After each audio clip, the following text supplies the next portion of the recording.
$102 silver in Shanghai, $86 in the West. A $10 premium screaming across every terminal that tracks real physical demand. And the mainstream financial press is still debating whether silver is overextended. This is not a price anomaly. This is not a glitch in the data feed. This is a mathematical certainty playing out in real time across two hemispheres. And if you understand what that gap actually means, you cannot look at your portfolio the same way again. You can't unsee it. 3 times in recorded monetary history, a physical commodity market has decisively and sustainably priced above its paper counterpart in a separate jurisdiction, while the issuing empire's financial press called it noise. 3 times. Rome, the Dutch Republic, and Britain. And every single time, within a generation, the empire holding the paper lost everything. Not some things. Everything. We are not at the cliff. We have already walked off it. The only question remaining is how long the fall takes before the ground arrives. Let us go back to Rome, because that is where the pattern begins. Not the dramatic fall of 476, not the Visigoths at the gates, not the cinematic collapse that school textbooks describe. The real collapse started quietly, almost bureaucratically, in the 2nd century when emperors began shaving the silver content of the denarius to fund military campaigns that were becoming structurally unwinnable. The denarius under Nero contained roughly 90% silver. By the reign of Gallienus in the 3rd century, that same coin contained less than 2%. The Roman state did not announce this. There was no press conference, no imperial edict saying, "We are debasing your savings." They just kept minting coins and calling them the same thing they had always been called, hoping the population would not notice the difference in weight, the difference in color, the difference in purchasing power. But the physical commodity markets noticed. Grain prices denominated in denarii began diverging from grain prices in regions that still traded in gold. That divergence is the same signal you are watching right now between Shanghai at $102 and Western Spot at $86. The paper said one thing. The physical said another. The physical was right. Verified. The Dutch Empire came later, more sophisticated in its financial architecture, more modern in its institutional structure. The Amsterdam Exchange Bank was arguably the world's first truly modern central bank, and the Dutch guilder became the world's first true global reserve currency. Dutch merchant fleets dominated global trade. Dutch finance dominated European capital markets. And then came the wars. The 4 Anglo-Dutch wars drained the treasury. The 9 Years' War drained it further. The War of Spanish Succession finished the job. Each conflict was funded not by taxation but by debt issuance. Bonds sold to domestic and foreign creditors against the future productive capacity of an empire that was quietly losing its competitive edge. When the paper obligations of the Dutch state began exceeding the physical productive output that backed them, the smart money started leaving. Not loudly, quietly. Gold began flowing out of Amsterdam and toward London. The premium on physical settlement began appearing in commodity markets where Dutch paper was no longer trusted the way it once had been. The guilder's reserve status did not collapse in a single dramatic moment. It eroded, gradually, then suddenly. Same pattern, same sequence, same outcome. Check. Britain's version of this story is the most instructive because it is the most recent, and because it contains the clearest parallel to what you are watching unfold today. By 1914, the pound sterling was the world's uncontested reserve currency. The British Empire held roughly 24% of global land mass, dominated global shipping lanes, and the City of London was the world's undisputed financial capital. 2 world wars later, the arithmetic had changed permanently. Britain had borrowed from the United States to fund both conflicts. The physical productive base of the empire had been hollowed out. Manufacturing had declined. Colonial markets were liberating themselves. And in 1956, the Suez Crisis made the subordination visible to everyone who had not already seen it. The United States told Britain to stand down, and Britain stood down.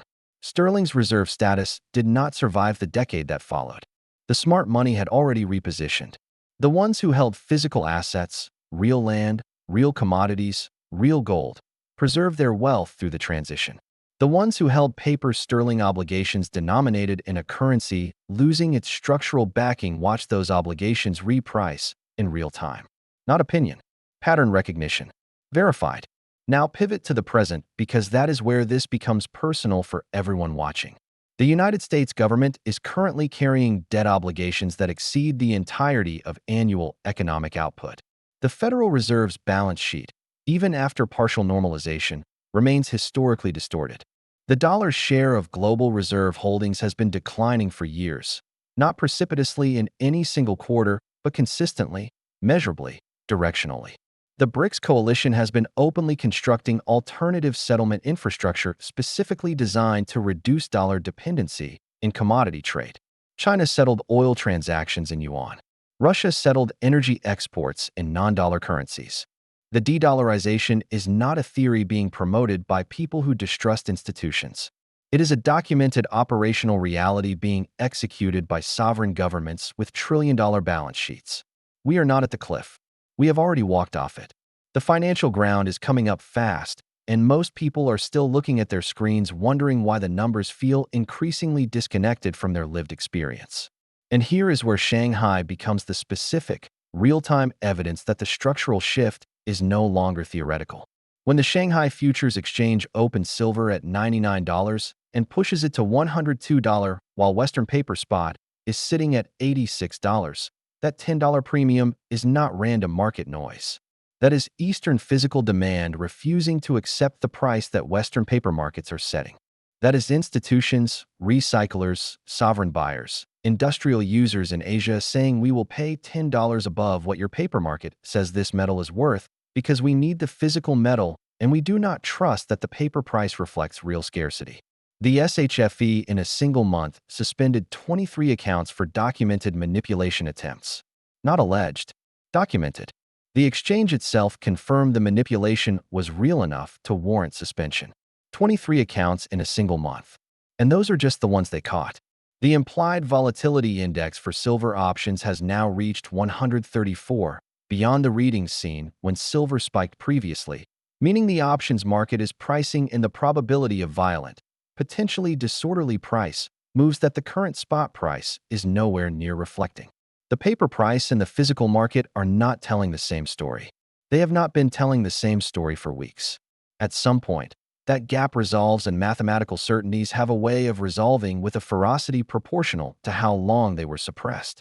Now sit with what this actually looks like for a normal person when the paper construct starts cracking under the weight of what is building. Not the abstract portfolio version. The lived version. You wake up on a Tuesday morning and the ATM gives you a daily withdrawal limit you have never seen before. The grocery store's digital price tags have changed overnight, and the items you bought last week for a certain number now cost a different number entirely. Your savings account, denominated in paper currency, shows the same nominal balance it always showed but buys materially less than it did 6 months ago. The adjustable rate portion of your debt has repriced. The fixed income instruments your retirement account holds have lost value in real terms even as the nominal numbers look stable. This is not apocalypse fiction. This is the lived experience of every population that sat at the intersection of the Roman denarius collapse, the Dutch guilder erosion, and the British sterling transition. The mechanism is identical. Only the institutions with different names change. The math does not change. Same pattern, same sequence, same outcome. The people who did not understand what was happening lost generational wealth in the transition, not because they were unintelligent, because they were reading the right data through the wrong lens, filtering reality through the assumption that the current institutional structure was permanent because it had always been there in their lifetime. There is a data layer underneath Shanghai's $102 close that you need to understand because it tells you where the immediate pressure is most concentrated. March open interest on paper silver heading into settlement represents 188 million ounces of paper obligations against roughly 88 million ounces of registered physical silver, meaning metal that actually exists in vaults with warrants issued and available for delivery. 2 paper ounces for every 1 physical ounce standing for delivery. No new metal of significance has been flowing into vaults to replenish the registered category.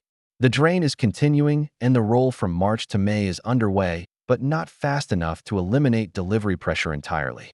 The carry-adjusted basis between March and May is approaching the point where backwardation becomes possible, and backwardation in a physical commodity market sends one signal with perfect clarity, which is that participants are saying they do not care what the future price says. They need physical metal right now, and they will pay a premium over the forward price to get it. We are not confirmed in backwardation yet, but the direction of that signal is not ambiguous, and it does not reverse without a significant new supply event that has not materialized. India confirmed another record month of gold imports simultaneously, and this is not a coincidence in timing. Eastern sovereign and institutional capital is making a deliberate, quiet, coordinated judgment about where real value resides in a world where the dollar-denominated paper construct is visibly under structural pressure. The World Gold Council data, the Indian import numbers, the Chinese ETF flow data, the SHFE trading volumes, all of these confirm the same directional pressure. The mainstream financial media attributes it to momentum, to speculative excess, to retail enthusiasm. What they are missing is the structural reality that sovereign wealth in Asia is repositioning with the same quiet deliberation that preceded every major monetary transition in the historical record. The smart money is leaving dollar-denominated paper assets in favor of physical holdings. Not might happen, will happen. The data already reflects it in real time if you know where to look and what you are looking at. And here is the honest case for caution, because the people who survive monetary transitions are the ones who balance conviction with discipline and never confuse the structural story with a precise timeline. Shanghai opened at $99, pushed to $102, and closed at $96. It did not hold above $100. There is genuine selling pressure at these levels, not just manipulation, but real participants willing to reduce exposure above certain thresholds. The implied volatility reading of 134 cuts in both directions. The same structural pressure that points toward violent upside can produce equally violent downside moves if a margin call cascade, a coordinated intervention, or a risk-off event forces simultaneous selling across asset classes. Western spot sitting at $86 while Shanghai closes at $96 does not automatically mean Western prices close the gap upward. The resolution could be messier and more volatile than a clean directional move. Humphrey Neal observed that the tape tells you what is happening, not when it finishes happening. The structural story is written in the data. The timeline belongs to the market. These two things are not the same thing, and treating them as the same thing is where most people lose money even when they read the structural picture correctly. But the structural picture remains what it is. $102 physical silver in Shanghai, $86 paper silver in the West. 23 exchange-confirmed manipulation suspensions in a single month. 188 million paper ounces heading towards settlement against 88 million physical ounces. Implied volatility at 134 and climbing. No new metal entering vaults. Record Eastern physical demand running at historically elevated levels across gold and silver simultaneously. Every single one of these data points is individually verifiable against primary sources. CME data, SHFE reports, World Gold Council publications, Indian customs data. Check every number independently against the primary source. Separate what the data is actually saying from what you want it to say. That distinction is where most people lose money, not because they read the wrong data, but because they read the right data through the wrong lens. What this means practically, for the people watching who understand that we are living inside a monetary transition that history will eventually describe with the same language it uses to describe Rome, the Dutch Republic, and Britain, is that the wealth transfer is already underway. This is the crucial reframe that changes everything about how you think about what is happening right now. Monetary transitions are not purely destructive events for everyone. They are transferal events. Wealth does not disappear. It moves from paper claims on promises to physical stores of real productive value. The people who held physical gold through the sterling transition preserved generational wealth. The people who held physical silver when the Roman denarius collapsed understood that the metal in their hand had intrinsic value independent of what any emperor stamped on it. The people who positioned in real assets, real land, real commodities, hard stores of value with no counterparty risk, ahead of the Dutch guilder's loss of reserve status, came out of that transition with their capital intact and in many cases enhanced. This is not a call to panic. Panic destroys capital as reliably as ignorance does. This is a call to understand what the data is actually saying, to verify it yourself against primary sources, and to ask whether the allocation of your assets reflects the structural reality the data is describing or the institutional narrative that has been telling you that this time is different. that the paper construct is sound, that the premium in Shanghai is noise, that the implied volatility reading is an overreaction. It is not noise. It is not an overreaction. It is the same signal that appeared in Rome, in Amsterdam, and in London at the same stage of the same cycle. You can't unsee it once you've seen it clearly. The ones who come out of what is building on the other side of this are the ones who manage their emotions as carefully as they manage their positions, who read the data without the distortion of hope or fear, who understand the difference between the structural direction and the unpredictable timeline, and who hold real assets through the volatility that the resolution of a $10 physical premium and a 134 implied volatility reading and 188 million paper ounces of settlement pressure will eventually produce.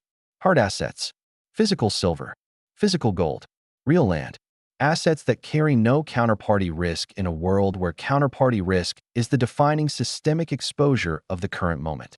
Subscribe, stay close to this data, verify everything independently, and protect your capital with the same discipline the historical record shows was the only thing that actually worked when the pattern reached its conclusion.